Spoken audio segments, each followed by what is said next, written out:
എന്റെ പൊന്നുമക്കളെ,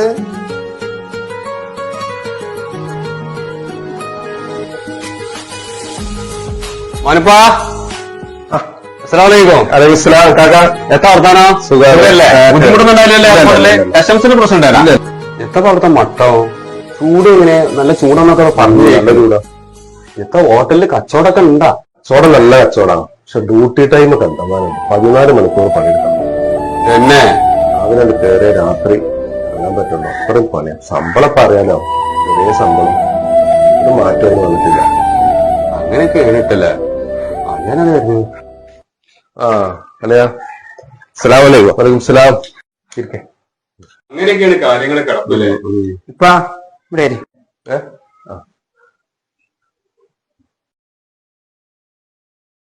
ഇപ്പൊ എങ്ങനെ ബസ്സിന് പോകുന്നത്? ഇവിടെ മാനിപ്പോടാ കാക്ക എത്രയാന്ന്? ഞാൻ കുറച്ചു നേരം വന്നിട്ട്. കാക്ക ഇത് അമ്മായി കൊടുത്താണ്. അതിന്റെ ഒക്കെ ആവശ്യന്റെ കുട്ടിയെ ഇത് എവിടുന്ന് വാങ്ങിയതാടാ? അത് ലുലുന്നാ. ഇതിനിപ്പോ അവിടെ എത്ര കൊടുത്തു പറ്റി? അതിലിപ്പോ 110 ദിർഹംസ് ആയിരുന്നു. 110 ദിർഹംസ് അല്ലേ?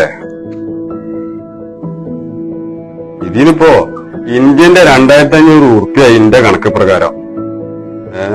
ഏതായാലും ഇപ്പൊ ആൾക്കാർക്ക് വരുന്നവർക്കൊക്കെ ഇപ്പൊ ഇങ്ങനെ സാധനം കൊടുത്താലേ എത്തപ്പോ കഥ. എനിക്കിപ്പോ അവിടെ ഹോട്ടലിൽ പണിയാന്ന് എനിക്കിപ്പോ നന്നായിട്ട് അറിയാം.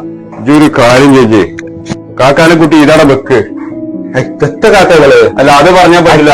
ഞാന് 10-20 കൊല്ലം ഗൾഫിൽ കഷ്ടപ്പെട്ടാണ്. എനിക്കറിയാം അതിന്റെ ബുദ്ധിമുട്ട് എന്താണെന്നുള്ളത്. അതൊന്നും പറഞ്ഞാൽ പറ്റൂല. ഇതാണ് വെക്ക്. അത് പറഞ്ഞാൽ പറ്റൂല.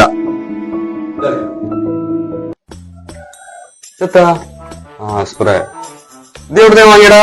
അത് നെക്സ്റ്റോന്ന് വാങ്ങിയതാ. ഇതിനിപ്പോ എത്രയായി? അതിനകത്തൊന്നുമില്ല. 15 ദിർഹംസ്. 15 ദിർഹംസ് അല്ലേ? ഇതിനിപ്പോ ഇന്ത്യന്റെ 300 ഉറുപ്പ്യായി.